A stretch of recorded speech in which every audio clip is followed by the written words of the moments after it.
You've opened up the Powers Playbook with insights to family, wealth, and real estate.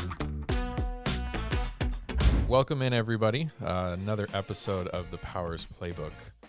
The play that we're going to run today is how to think about life and real estate.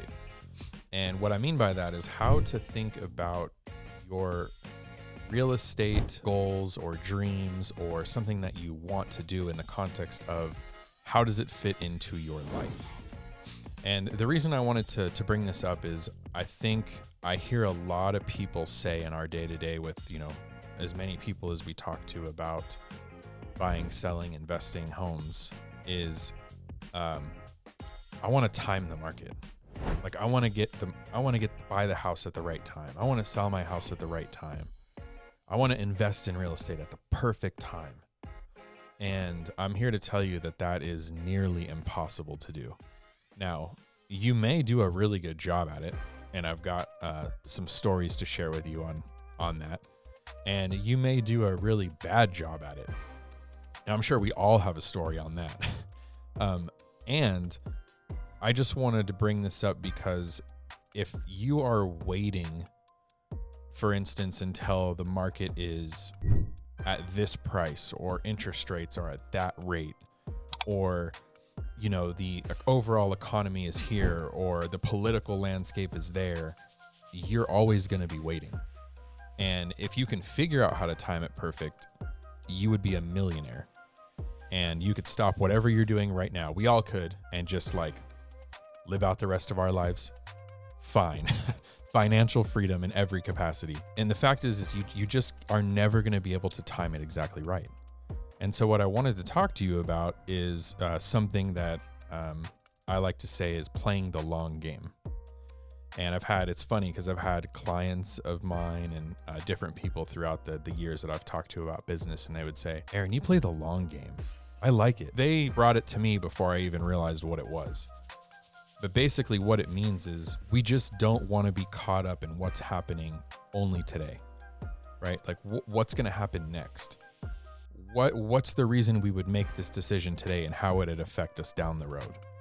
And so I wanted to bring light to the fact that it's not all about the quick, easy decision or answer, and we need to put thought and time into what it really means for our overall life. Right? A real estate transaction is one thing. A relationship with a significant other, birth of a child, these are all big things that happen in life. Those are just one, spot on the landscape or the timeline. We want to be thinking about how does it affect us long term, or the long game, as I would say.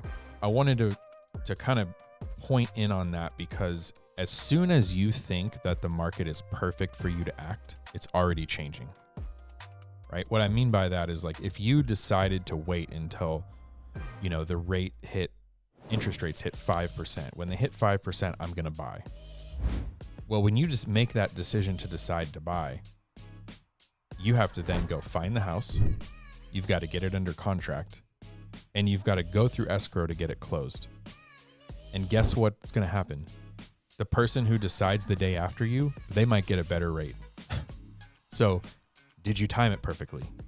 Well, no, probably not. Right? Same thing, when the market is going up,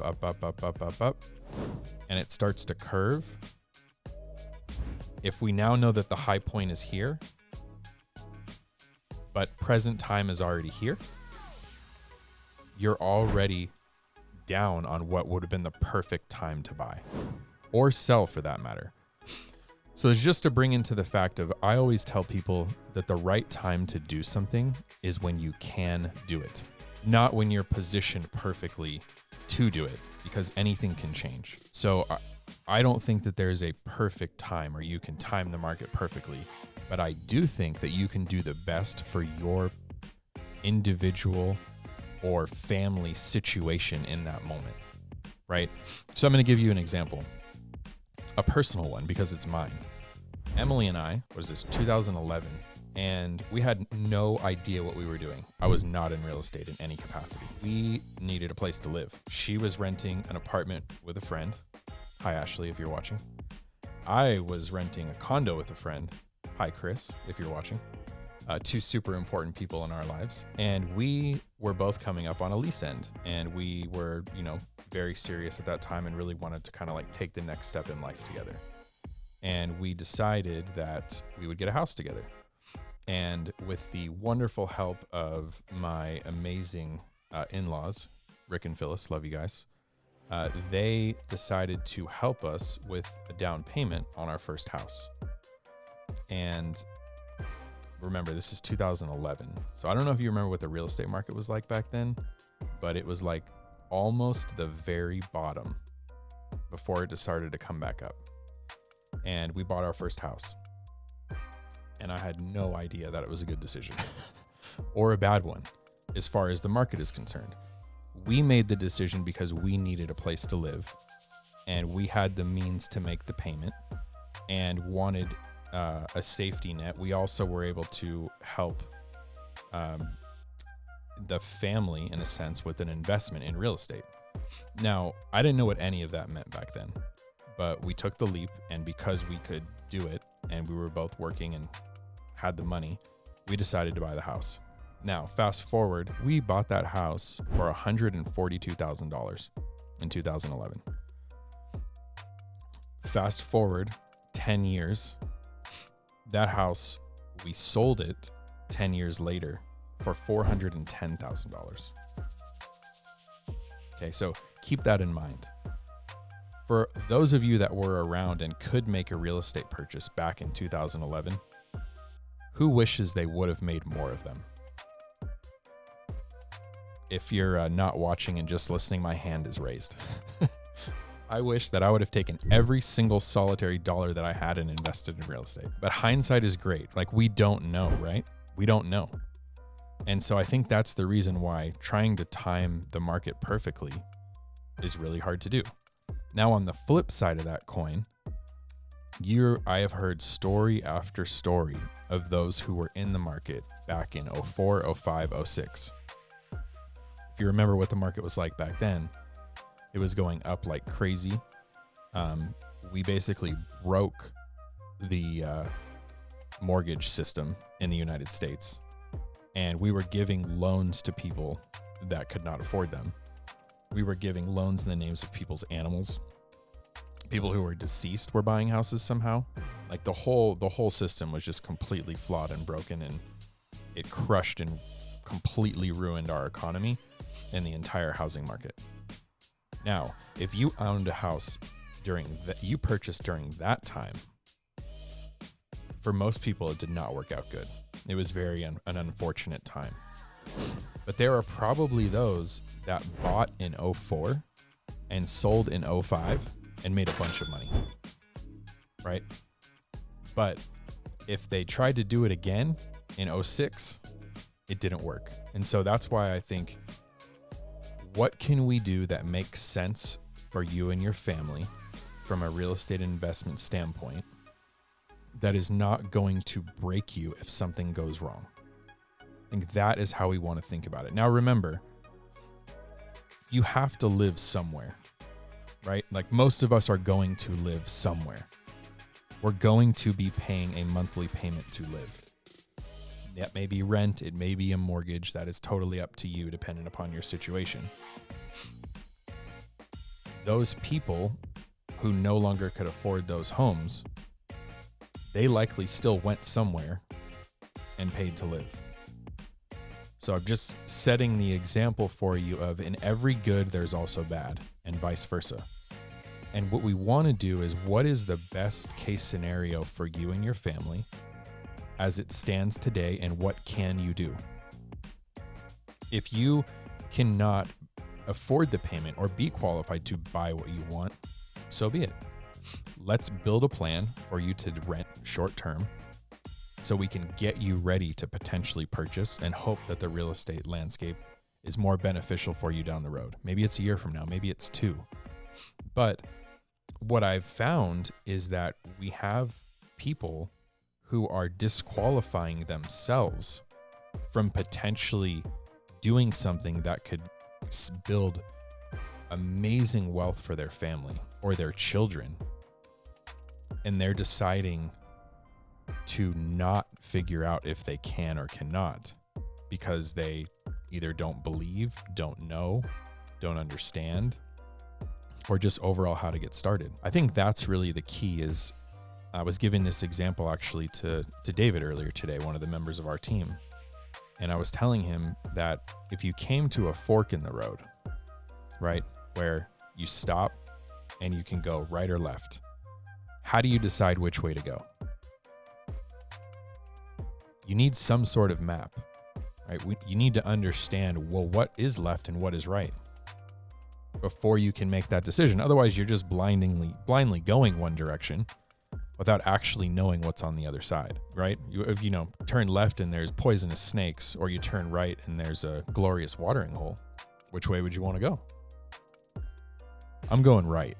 I don't know about you guys. I'm going right for sure. And that's what I mean, is just when we get to the point before you make that decision, what are the options in front of you? It's like, hey, is it a good time to buy a house? And every real estate agent's like, it's a great time to buy. You should buy. In some cases they're right, and in some cases they're wrong. I think the real thing is should you buy, right? Not is it a good time? A good time for what? A good time for me? A good time for you?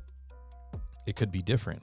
And so I think that's really what we want to think about, is what is available to you for a long-term life decision, not just, well, I heard on the news that the market's bad, so I can't buy.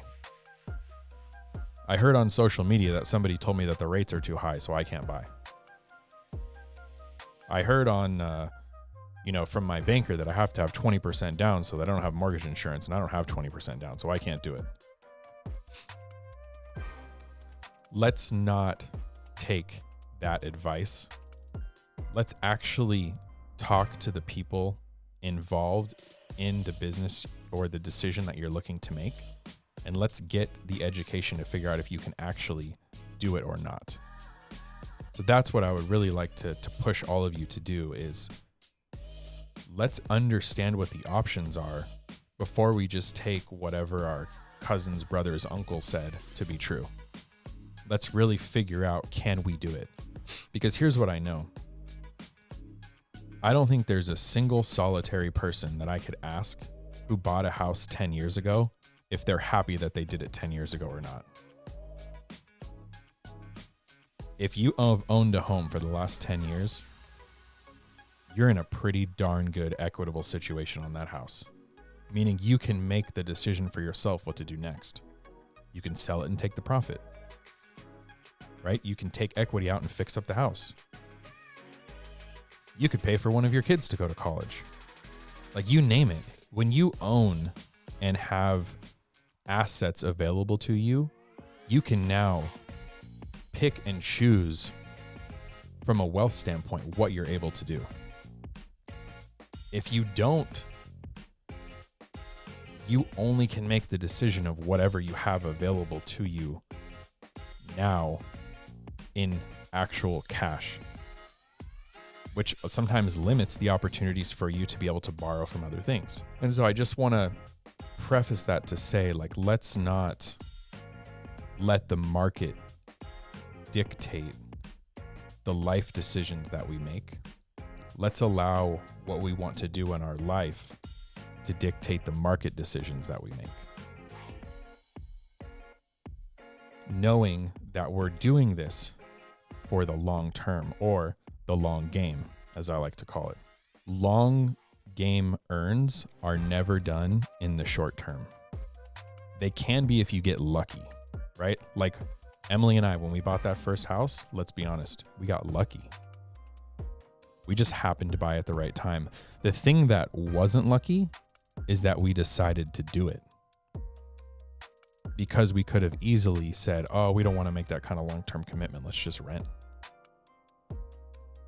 And 10 years later, we could have had no opportunity to live in the house that we live in now. So let's make sure that we're getting the information.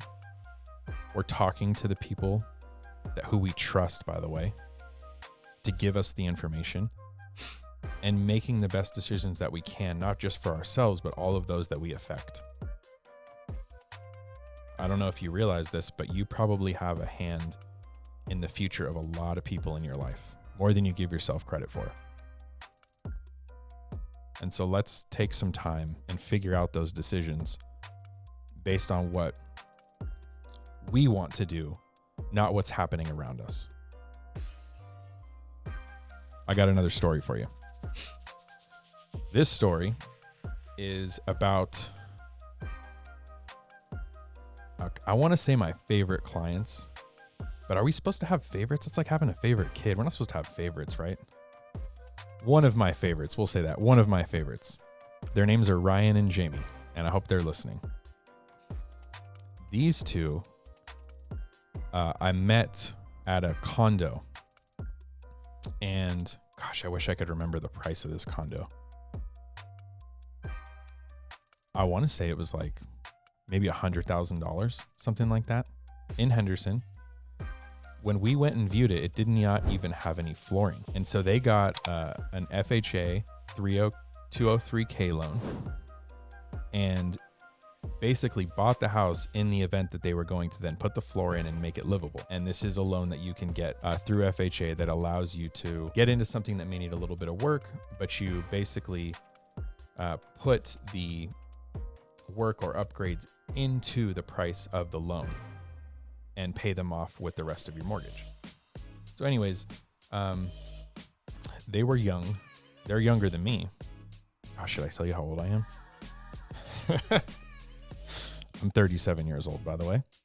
A little context for you. So at that point, they were youngins, we'll say that. Just two kids, just got married, no kids of their own yet. So they decided to go for this condo. From the time they bought this condo to the house they live in now, the market continued to go up. This was the rise that we're talking about, basically, from what I had told you. Not quite 2011, but we'll call it 2016, 17, when I first got my real estate license, up until now. So what is that? 10 years of growth, basically. And so the context of this story is they turned that condo a couple years later into a single family home. And when they got that single family home, it came with a bunch of equity from the condo. While they lived there, they did more work to it. They fixed it up. They made it really nice. We listed it and got a good price for it. They then moved into their first single family home, corner lot, 2 stories, nice house. And they made that house nice. And I think a couple years after that, we sold that house and they bought an even bigger house. Their, let's call it dream home, which they still live in today. They have 2 amazing kids. They put a pool in the backyard. Awesome house. Just like the coolest story. And I tell them all the time that I'm just like basically living through them because Emily and I essentially kind of followed the blueprint a little bit. They had a daughter. We had a daughter. They had a son. We have a son. So it's just kind of cool. But anyways, I tell you that story because I think a lot of people, they want to buy their dream home. And they can't, like, I got to start there. I got to have it all. I got to have everything I want. I got to have the big house. I got to have the pool. I got to have the garage, like whatever it is. And in reality, like investing in anything, and especially real estate, they're building blocks. These are stepping stones, right? Opportunities for you to make one purchase, wait patiently, and then build upon to the next one. And I tell you that story because they bought those 3 houses, I want to say within a period of 5 or 6 years, right? Real estate appreciated more than normal during that time. And we knew that. And so that was the time to act. And so they bought the dream house and then filled the dream family into it, basically is what happened. But the only reason they were able to do that is because of the decision that they made when they were young and knew very little about any of this, but took a leap of faith and said, we can do this. We can make this payment. Let's go for it. And so I tell you that story, 1, just to brag on them because I think they're awesome. And 2, because they were willing to start at a point that was like something they could just get into. You know, they could just get approved, just afford it and make it work for them. And I encourage a lot of you who are thinking about doing something like this to start small, right? We don't have to start with the big $1 million mansion right away. Can we buy something that's affordable, that is safe enough for us to live in for the short term, knowing that as a real estate appreciates, or let's say even if it doesn't, let's say your life appreciates, right? You get a better job, you get a raise, you get married, and all of a sudden now you have 2 incomes instead of 1. You have a family member that's willing to help you with a down payment or gift you funds, which we were lucky enough to have. You can still create what you want in the long run or the long game if you're willing to make that first decision. And again, like what does life have for you? What's the right decision for lifestyle? And what can you do today to plant a flag in that decision that will affect you positively in the next 4, 5, 8, 10 years, where you'll look up and go, oh my gosh, I'm so glad that I decided to see if I could do it or figure it out. And it's not to say that everybody will be able to, because you won't. And that's totally fine. But what can you do? If you can't do it today, can you do it tomorrow? And what will you need to work on between A and B? Right? Definitely help you with those questions and decisions for sure. And so just my last kudos to Ryan and Jamie for all their hard work and getting where they've gotten is just super cool to see. I've got more stories like that too. Theirs to me is like the American dream. You know what I mean? Like the one that I would like go back to because it was the first time I really saw it done successfully. And I don't even know if they had planned on the outcome being what it was when they started. I don't know if any of us do necessarily. I don't know if we always know where we're going when we get started, but I do know one thing. Starting is the most important part. And so kudos to you guys for starting. And you can do it too. I promise you. You don't have to have it all. Like, let's get something and then build on that. Right? You also, your first home, if we're talking about building on, life or family and not necessarily building equity, like life equity. If we get that first house and now all of a sudden we put ourselves in position to go get what we want, that first property can be rented out, by the way. You can become a landlord a lot quicker than you think. Now maybe you have somebody paying your first mortgage for you and you're even making a little bit of money on that, and you go out and get a second one. Maybe you repeat that every 2 to 3 years for as long as you can. And then how many assets do you have working for you? Right? We're going to talk a lot more about that kind of stuff and assets and ability to make money without working necessarily. We're always working, let's be honest. But how can you allow your money and wealth to work for you is where I'm coming from. The game plan for you, if this resonated with you in any way and you want to share it with the other decision makers in your life, that would be fabulous if this is something that you want to do. Because I don't know about you guys, but if I tell them, it'll probably go out better than you trying to tell them. Unless your life works different than mine, and then hey, kudos to you. But sometimes it's nice to have the other voices do the heavy lifting, huh? Little tidbit there for you. But if you're listening to this with the other decision makers, then you get bonus points. So that's great, listening in groups. We want you to sit down with the people that would make these decisions with you and figure out like what is important. What do you want to do this year, this month? Like from a real estate standpoint, what are you paying now? Like, what are your options? What could you pay? Right? And so the things that I want you to talk about are, what's the time frame? Like we want to make this happen by this, or, if not now, when? Like what is a realistic goal for you? I don't know if you guys have heard this before, but goals, when written down, are 42% more likely to happen. So if you have goals and you want to write them down together, that's why vision boards work, right? That's why like writing out a plan is much better than keeping it in your head. By the way, your head is a dangerous place to be. I just want to tell you that. So what is your time frame? When do you want to make it happen by? This could be really easy if like, hey, my lease is up in July. Perfect. Now you know. That's your time frame. We need to decide ahead of time, but that just gives you overall context.